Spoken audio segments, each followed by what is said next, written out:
Hello and welcome to the channel. Man United 1, Brighton 3. Ten Hag has been scored by the Zerbi. Another terrible performance by Man United. Another terrible result at home.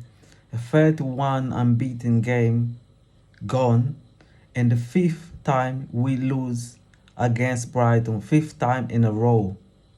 Things are not looking good at the moment. Also on top of that, this is the third defeat in 5 games this season. Things are terrible, and Ten Hag has got a lot of answers to give. A lot of questions has to be asked of Ten Hag, and I'm afraid I like Ten Hag, I back Ten Hag, but the defeat today once again is on the manager. Let's look at the formation first. When I look at the lineup, when I saw the lineup, I'm thinking that he's going to play Bruno on the right, because if he's playing Bruno and Eriksen plus McTominay, then surely he's going to try to play Bruno on the right and McTominay next to Casemiro and Eriksen as a 10. This is what I'm thinking he's going to do. But instead, we start with the diamond formation. Diamond midfield with Casemiro in front of the defense and Bruno as a 10 plus Eriksen on either side, one on the left and one on the right. So I'm thinking, okay, a diamond formation. A diamond formation worked for 20 minutes. And for 20 minutes, we dominated the game. For the first 20 minutes, we had 63 possession of the ball. But everything changed when Brighton scored against the run of the play. And this is symbolic with this Man United team, is when we lose, when we start losing, when we go behind, the players' heads drop. And this is a sign of a weak mentality. And Ten Hag has been in this club for long enough to be able to install a strong mentality on his players. At the end of the day, this is his team.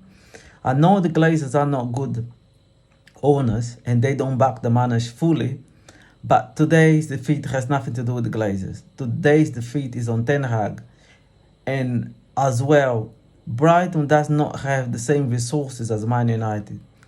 The Zerbi does not have the same resources as Man United. The Zerbi, plus Brighton, they always lose their best players. And this summer, they lost some of their best players. They sold some of their best players.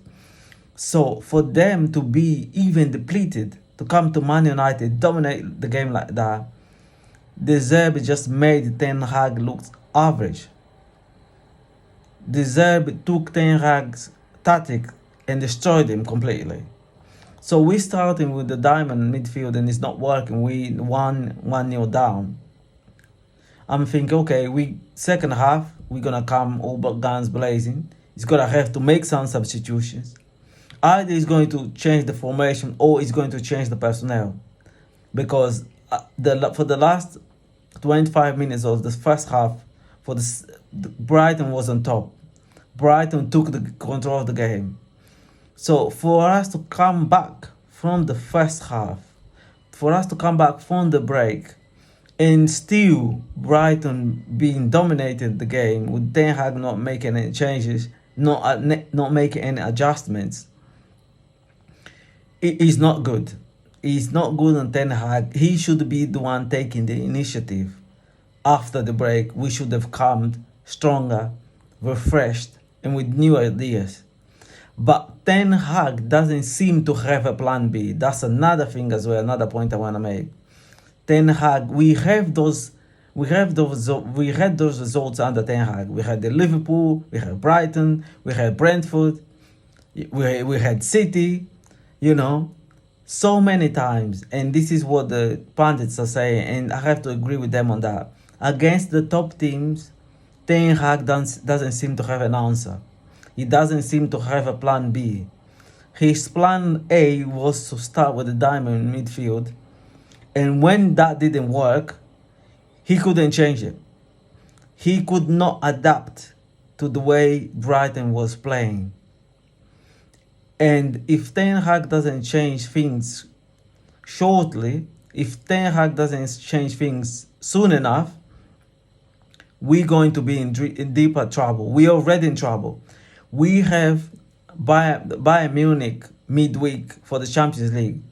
If Brighton did this to us at home, just imagine what Bayern Munich can do to us in the Champions League. So I'm worried about the Champions League game as well. But Ten Hag need to make serious changes because he saw that the diamond formation wasn't working because Rashford was playing more central, and we all know what happens when Rashford plays central. It's not the same Rashford that play on the left. And even playing central, the only good things that Rashford made was coming through the left. So it was obvious to me that Ten Hag could have changed the formation, put Bruno on the right, play McTominay next to Casemiro as two holding midfields, two midfielders in the pivot, and playing Eriksen more box to box or number 10. He should have changed some things because whatever the plan was, it wasn't working. And for us to remain with the same formation until we went 3-0 down was unbelievable. Was terrible by Ten Hag. And then come the substitutions. The substitutions were all wrong. Because even when Martial was coming on and Højlund was coming off, players were booing the substitution. They were not booing the Martial coming on, and they were saying that they didn't agree with the substitution because in the fans' view, if we are losing and we need goals, he should have kept Højlund on the pitch and play Martial maybe next to Højlund. He should have been a bit brave there. We needing goals and we are taking a striker for another striker, a like for like. Ten Hag did not take a risk, and that was weak on Ten Hag. And that's the reason why the fans were booing when Højlund was coming off. But they were basically saying we need him on the pitch. If you're gonna put Martial on, but keep Højlund as well because we need goals.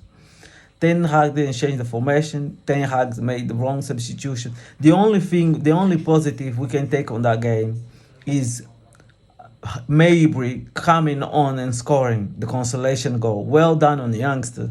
And Ten Hag should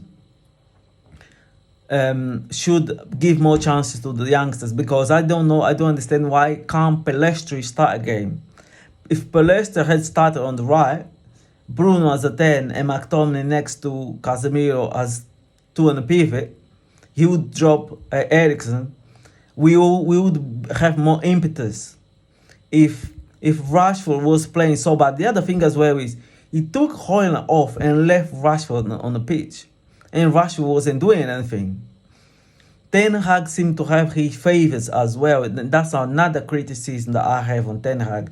Because even when Rashford is playing badly, he never takes Rashford off. And on this occasion, he could have taken Rashford off and put Garnacho on earlier on. Because when Garnacho comes on, he makes a difference. He is direct. He is full of running. Rashford doesn't want to track back, doesn't work hard, doesn't want to work hard on the defensive side. Garnacho does the running. Pellistri does the running. Maybury came on and he did a lot of running. If Casemiro is not on, at least play Maybury next to him because Eriksen next to Casemiro, Eriksen in that midfield, 2-10s, I've always said from the beginning, 2-10s is not working. And this time he changes. Anyway, the main weakness on that team, I always said, is the midfield. Because the 3 goals that we conceded was the same with Arsenal, conceding against Arsenal. Our midfield doesn't track back. We don't follow our runners. It is terrible in this Man United team. And then the centre-back have to drift off position to cover the holes that the midfield has left on the team. And this is how our centre-backs get pulled off position and we end up with the holes in the centre of the defence. And this is how Brighton scored. Anyway, Ten Hag has a lot of work to do. He also had the Sancho issues during the week that he didn't need those issues He didn't have to say what he said. Anyway, we have a lot of problems, and Ten Hag needs to fix those problems quick, because the Ten Hag outers are already speaking. The Ten Hag outers are increasing already. We are seeing a number of Man United fans becoming fed up with Ten Hag, because at the end of the day, they see no progress. So I back him. I think still the good manager. I think he still can turn things around, but he needs to turn things around quickly. And he needs to get hold of that team, and especially the midfield. He needs to stop with this experiment, because Bruno and Eriksen on the same team don't work. So pick one of them, pick one number 10, and maybe a 8 and a 6 or 2-6. But he needs to do something about the midfield, because it is the weakness, and we lose games or win games in the midfield. Anyway, thanks for watching. Don't forget to like and subscribe, because this is the best way to support this channel. And I'll see you on my next video. Ten Hag got schooled by the Zerbi. Once again, Brighton beat us. Anyway, thanks for watching. Bye.